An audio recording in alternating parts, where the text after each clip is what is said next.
BJP ने गुजरात के लिए अपने उम्मीदवारों की पहली सूची जारी कर दी है। इसके तहत 160 सीटों पर उम्मीदवारों के नाम तय कर दिए गए हैं। बीजेपी ने इस बार नए चेहरे, युवा चेहरों पर गुजरात जीतने का प्लान बनाया है। गुजरात में मोदी का मुकाबला सीधे सीधे राहुल गांधी से है। नरेंद्र मोदी ने चुनाव के मैदान से ऐलान कर दिया है कि 8 दिसंबर की तारीख जब काउंटिंग होगी, कांग्रेस न हिमाचल में जीतेगी न गुजरात में।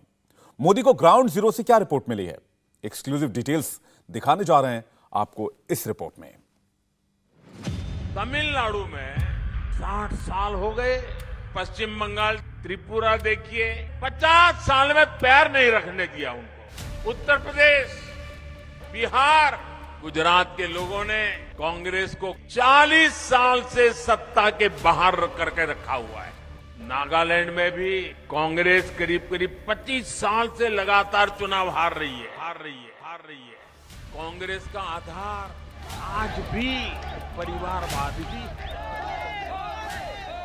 बेटी का घर की मोदी ने 24 वाला नेशनल प्लान अभी से लॉन्च कर दिया। घरों में से हिमाचल के राजनीतिक रिवाज को बदलने की जिम्मेदारी हिमाचल को भी अपने पाले में कर लिया। गुजरात के वोटर्स को भी बता दिया, मोदी ही काम करेगा, कोई दूसरा विरोधी नहीं लड़ पाएगा। दुनिया की कोई ताकत उसको हिला नहीं सकती भाई। कांग्रेस एक बार जाती है फिर लौट कर नहीं आती। कांग्रेस कहां कहां से निपट गई, कहां कहां सिमट गई, मोदी ने 30 सेकंड में सब बता दिया। कांग्रेस के पास अब सिर्फ 2 ही राज्य बचे हैं, राजस्थान और छत्तीसगढ़। मेरे साथ बोलिए, भारत माता की, भारत माता। मोदी ने कह दिया है, इन दोनों ही लोकेशन पर विरोधी आपस में ही लड़ झगड़ रहे हैं। ऐसे में कांग्रेस का सियासी कालचक्र बिगड़ना तय है, सफाया कन्फर्म। बड़ी बड़ी बातों और झूठी गारंटियों का रहा। कांग्रेस कभी हिमाचल को स्थिर सरकार नहीं दे सकती है, नहीं वो चाहते हैं। आप देखिए, आज जहां कांग्रेस की सरकारें बची हैं, गिन करके 2 ही सरकारें बची हैं। एक है राजस्थान में और छत्तीसगढ़ में। और वहां से खबरें कभी विकास की आती है? नहीं आती है। वहां से खबरें आपस में झगड़े की ही खबरें रहती है।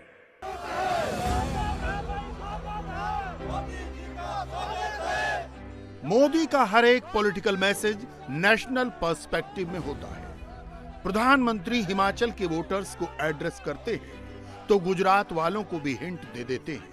ऑल इंडिया लेवल पर मैसेज भेज देते हैं, कांग्रेस को लाना ही क्यों, कांग्रेस को चुनना ही क्यों, जब वो सियासी तौर पर आउट ऑफ ऑर्डर हो गई है।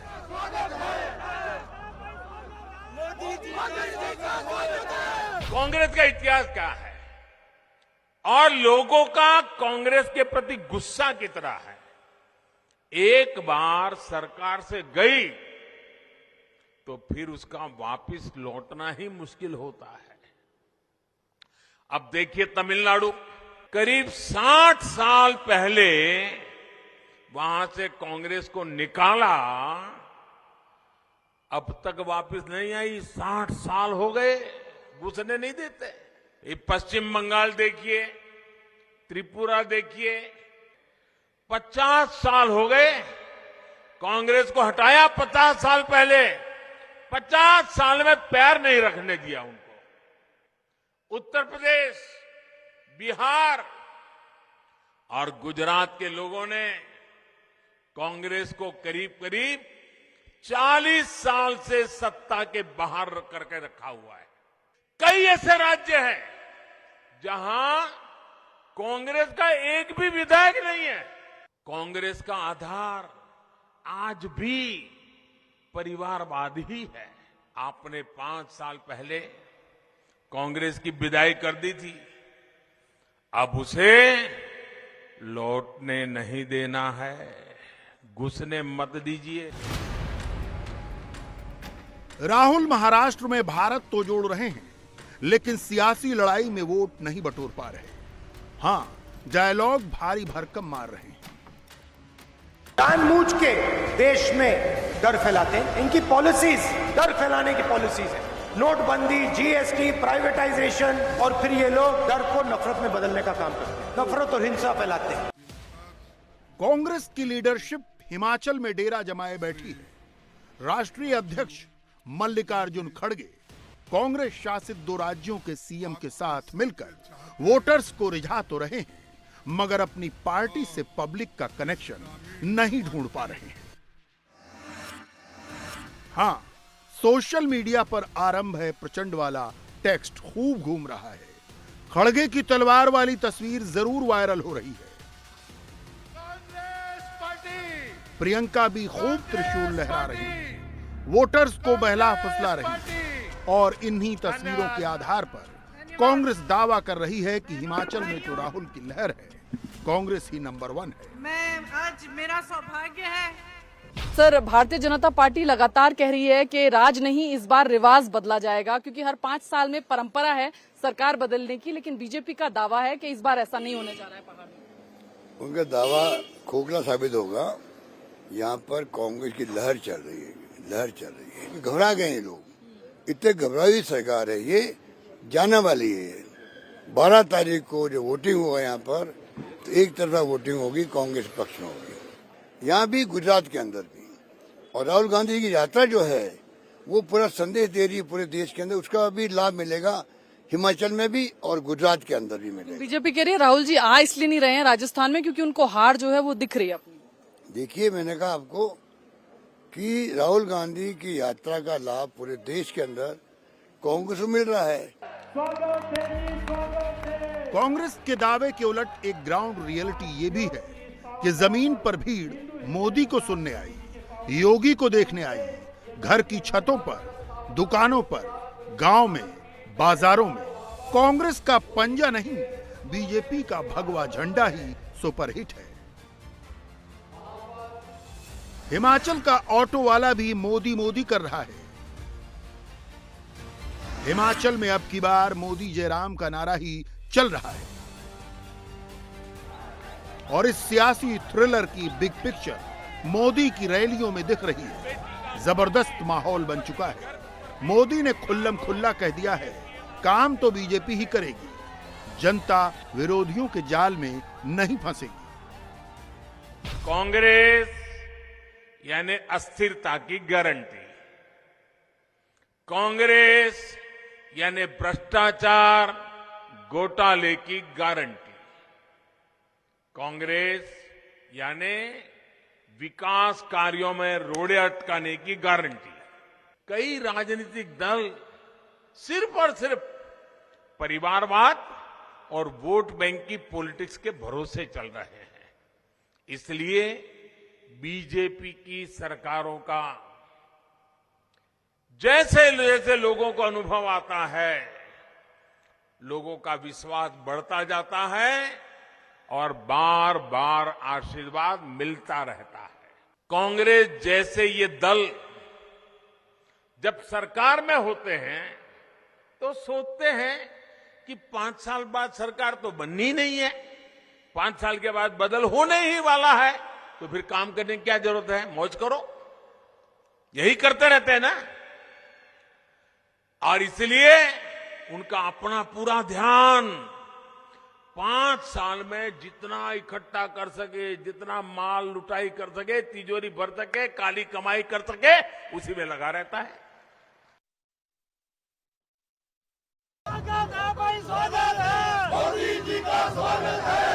हिमाचल सिर्फ एक पड़ाव है। ये मोदी का राष्ट्रव्यापी अभियान है। इसमें मोदी का काम है, जनता जनार्दन का ध्यान है और कांग्रेस भगाओ वाला प्लान है। ये प्लान कैसे एग्जीक्यूट हो रहा है, ये समझने के लिए आपको शिमला के मॉल रोड पर चलना होगा। पहाड़ों की रानी शिमला का ये मॉल रोड फिलहाल बीजेपी और कांग्रेस के पोस्टर वॉर का अखाड़ा बन चुका है। कुछ दिनों पहले कांग्रेस ने अपनी पार्टी के चुनाव चिन्ह के साथ आ रही है कांग्रेस के नारे के साथ यहां एक बड़ा होर्डिंग लगाया। भाजपा ने इसके आगे एक तीर के निशान के साथ दूसरा बड़ा होर्डिंग लगाया और कांग्रेस की ओर इशारा करते हुए लिख डाला, जयराम जी के शपथ ग्रहण में। इसी तरह एक दूसरा पोस्टर भी दिखा जिसमें कांग्रेस का नारा था, शपथ का सपना टूटेगा क्योंकि आ रही है कांग्रेस। बीजेपी ने कांग्रेस के पोस्टर के बगल में एक और होर्डिंग के साथ जवाब दिया जिसमें लिखा था, फिर से विपक्ष में। वैसे तो चुनाव के मामले में हिमाचल को एक सॉफ्ट स्टेट कहा जाता है, लेकिन हिमाचल की कुर्सी हासिल करने के लिए दोनों ही पार्टियां जमीन से लेके सोशल मीडिया तक जबरदस्त माहौल बना रही हैं। लेकिन असली धमाल तो मोदी का ही है।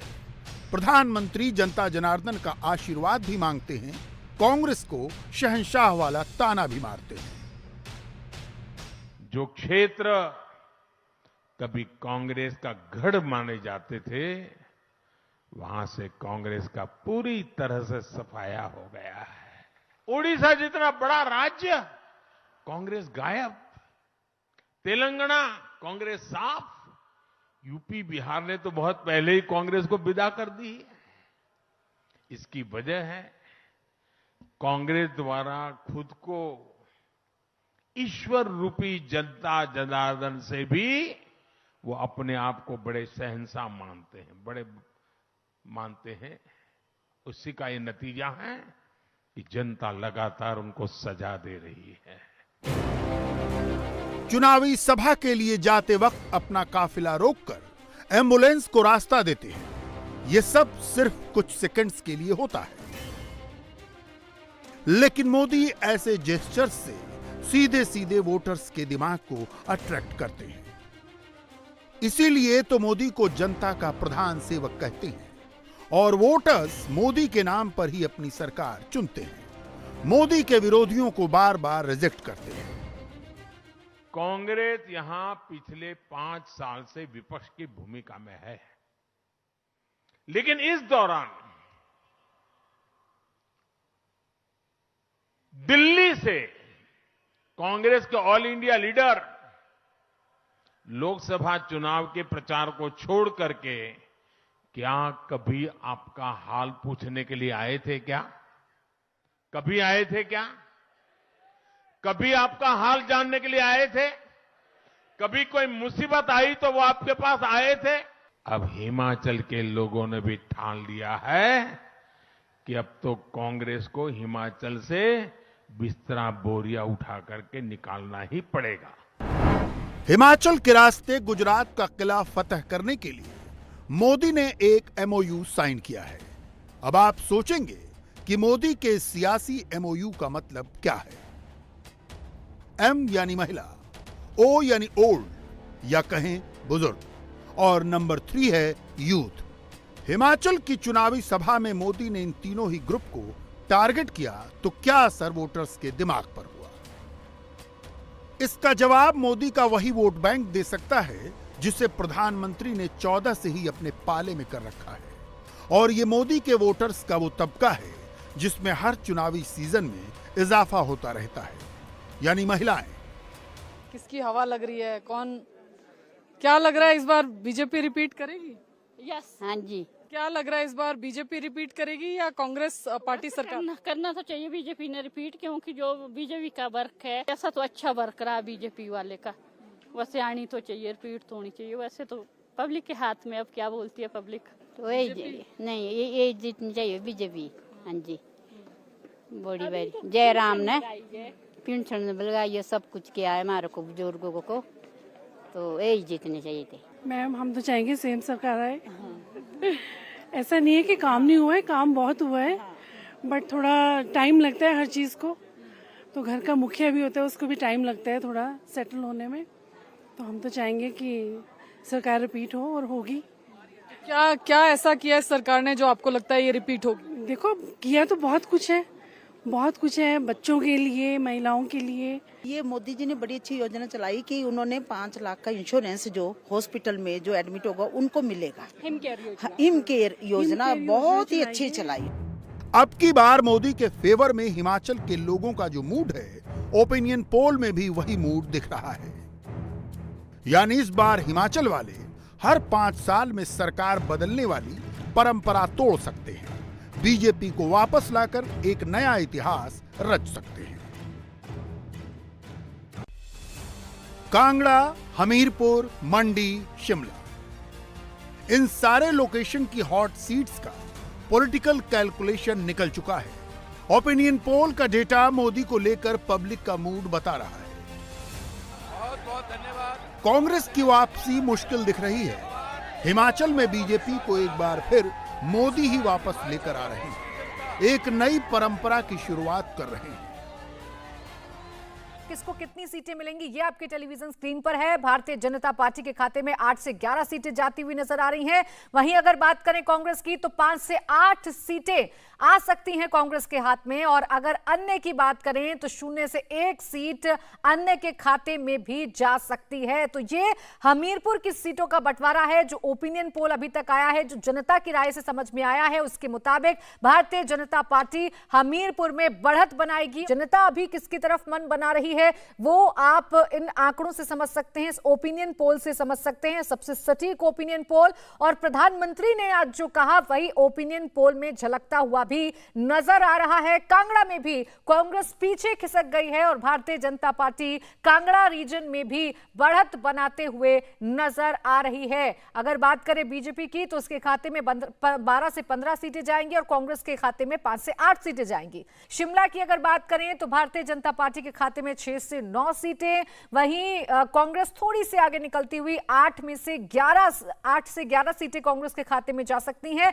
अन्य के खाते में 0 से 1 सीट जा सकती हैं। ये जनता की राय है। जनता अभी जो मन बना रही है चुनावों से पहले उसके मुताबिक अगर सीटों का बंटवारा होता है रीजन वाइज तो शिमला में बीजेपी थोड़ा सा पीछे जरूर खिसक रही है, लेकिन कांग्रेस यहां पर थोड़ी सी बढ़त बना रही है। 8 से 11 सीटें कांग्रेस को मिल सकती हैं। अन्य के खाते में 0 से 1 सीट जा सकती है, जबकि बीजेपी के खाते में 6 से 9 सीटें जाती हुई नजर आ रही हैं। तो शिमला में जरूर कांग्रेस के लिए राहत भरी बात है। मंडी में किसको कितनी सीटें मिल रही हैं तो बीजेपी के खाते में 12 से 15 सीटें जा सकती हैं। और अगर कांग्रेस की बात करें तो कांग्रेस बहुत पीछे छूटती हुई 3 से 6 सीटें कांग्रेस को मिल सकती हैं इस ओपिनियन पोल के मुताबिक। और अगर अन्य की बात करें तो उसके खाते में 0 से 1 सीट जा सकती है। तो पीएम ने आज जो कहा, जो रैली में संबोधित किया, पीएम का जो ओपिनियन है वो जनता की ओपिनियन से कितना मैच खा रहा है वो आप इन आंकड़ों को देखकर अंदाजा लगा सकते हैं। क्योंकि मंडी में भी बढ़त बना सकती है भारतीय जनता पार्टी। 12 से 15 सीट कांग्रेस के खाते में कुल 3 से 6 सीट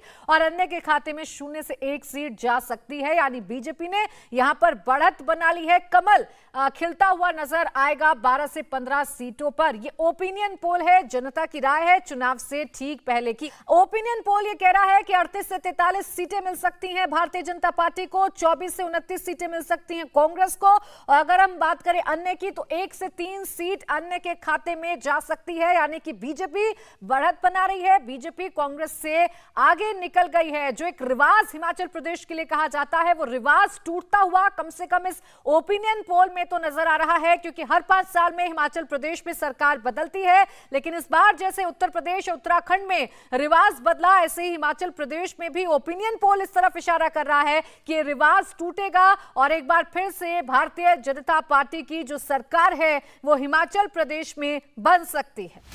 हमारे परिवार पब्लिक का ओपिनियन मोदी के ओपिनियन से बिल्कुल मैच कर रहा है। मोदी के पास कंफर्म रिपोर्ट है। फल को बेचने के लिए हालांकि कांग्रेस अभी भी भाजपा के डबल इंजन को फेल बता रही है। खड़गे कांग्रेस के नेताओं से फीडबैक तो ले रहे हैं, लेकिन फीडबैक लेने में अब काफी देरी हो चुकी है। कांग्रेस के पीछे सभी लोग हैं। हमारे सामने परिवर्तन के आगाज का, परिवर्तन की जो भावना है, उसकी शक्तियां हैं जो 2024 में परिवर्तन लाना चाहती हैं देश के राजनीतिक परिप्रेक्ष्य में, उनका नेतृत्व करने का मौका था, उनको उनकी अगुवाई करने का मौका था, उनके लिए एक लाइट हाउस के तौर पर काम करने का मौका था। हम चूक गए। जहां हम चूक गए, मुझे पूरा विश्वास है कि हमारा बड़ा भाई हिमाचल नहीं चूकेगा। आज कांग्रेस के अंदर एकजुटता है, मैं पूर्ण एकजुटता नहीं कहूँगा, एकजुटता है। और भाजपा के अंदर लट्ठम लट्ठ है। आज जो है एक को निपटा दिया, कह रहे हैं लोग, सारे हिमाचल में चर्चा है कि एक को निपटा दिया और दूसरे को निपटाने की तैयारी हो रही है। जयराम जी को भी लोग कह रहे हैं बस ये तो खाली रखा है, कोई और है। तो ये भावना है और इसीलिए आज भाजपा के अंदर एक जबरदस्त बगावत है, जगह जगह विरोधी उम्मीदवार लड़ रहे हैं, प्रधानमंत्री तक को एक बागी उम्मीदवार को बिठाने के लिए अपनी कसम देनी पड़ रही है। तो जब ऐसी स्थिति है तो ये सारी स्थितियां चीख चीख करके कह रही हैं कि कांग्रेस सत्ता में आ रही है। मोदी के दुश्मन कैमरे पर भले ही ऑल इज वेल वाला नैरेटिव बनाएं, लेकिन अंदर ही अंदर खबर तो उनको भी है। अब की बार जनता एक बार फिर मोदी पर ही भरोसा जता रही है, जयराम ठाकुर को ही वापस ला रही है। हिमाचल वालों के लिए जितना जरूरी राम मंदिर है, उतना ही जरूरी हिंदुत्व का वैभव वापस लाने वाले मोदी भी हैं। सबसे पहले मैं आपको यही बताना चाहूँगा कि यहाँ टोटली हिंदू है। सबसे पहली बात तो यही है, जो हिंदुस्तान में है वो हिंदू है, ठीक है जी। राम मंदिर की बात की तो आप सभी इसके विषय में हमारे से ज़्यादा जानते हैं, पूरा भारत पूरा विश्व जानता है कि 500 वर्षों से हमारा जो राम मंदिर था वो गिरवी था। अब जब से मोदी जी की सरकार बनी है, हमारा जो राम मंदिर है आज़ाद हुआ है। हमारे राम लला जी पहले तंबू में रहे, ठीक है जी, तंबू से निकल के आज एक भव्य वहाँ पे महल बन रहा है, जो उनका महल है, जिसकी हमें भी आवश्यकता है। देखो जी, वो मुद्दा कुछ नहीं दिख रहा है, क्योंकि आजकल जो हमारे यंग हैं, युवा हैं, वो पूरे ईमानदारी से भारतीय जनता पार्टी के साथ हैं। जयराम ठाकुर भी चलेंगे और जय श्री राम भी चलेगा जी। जो हमारा विकास किया है, हिंदुत्व का विकास किया है, वो इन दोनों के कारण ही हुआ है। ये बताइए कि क्या इस बार हवा किसकी बह रही है, किसकी सरकार बनेगी? बीजेपी की बनेगी। बीजेपी की? क्यों? बीजेपी है जी, हाँ, 15 साल से आज़ाद जी है, इस बार रिपीट करेंगे बीजेपी भी। बीजेपी जो है काम ठीक कर रही है। अच्छा। सेंटर में जो नरेंद्र मोदी वो भी काम ठीक कर रहे हैं, इसलिए हम अभी हमारा ये है बीजेपी को चुनेंगे हम। मैं तो सोचता हूँ कि बीजेपी ही आएगी, क्योंकि उनका बहुमत भी है और पार्टी भी अच्छी है। मोदी के नेतृत्व में हो सकता है कि फूल फिर खिल सकता है हिमाचल प्रदेश में। अच्छा, मोदी जी के नेतृत्व में फूल दोबारा खिलेगा? Yes yes. चलिए, आपको लगता है मोदी जी के नेतृत्व में फूल खिलेगा? बिल्कुल जी, क्यों नहीं खिलेगा। मोदी सरकार ऐसी है, उन्होंने देश के लिए बहुत कुछ किया है। यहाँ हिमाचल प्रदेश में, राज्य में किसकी सरकार बनेगी? बीजेपी की बनेगी। और किसकी बनेगी? क्यों लग रहा है साहब? मोदी अच्छा बंदा है, योगी आया था कल, तो बीजेपी ठीक है, कांग्रेस बीजेपी की बनेगी। हिमाचल में राहुल के पोस्टर्स तो दिखे, मगर राहुल नहीं दिखे। प्रियंका ने भले ही मोर्चा संभाला, खूब माहौल बनाया, लेकिन पब्लिक की ओपिनियन से क्लियर है, अब की बार जनता को कांग्रेस के साथ जाना रास नहीं आ रहा, और हिमाचल से बीजेपी के जाने का, मोदी के हारने का चांस तो बिल्कुल नहीं दिख रहा। इंडिया टीवी हर वक्त हर जगह डाउनलोड करने के लिए सर्च करें India TV news Google play store या ऐप स्टोर पर।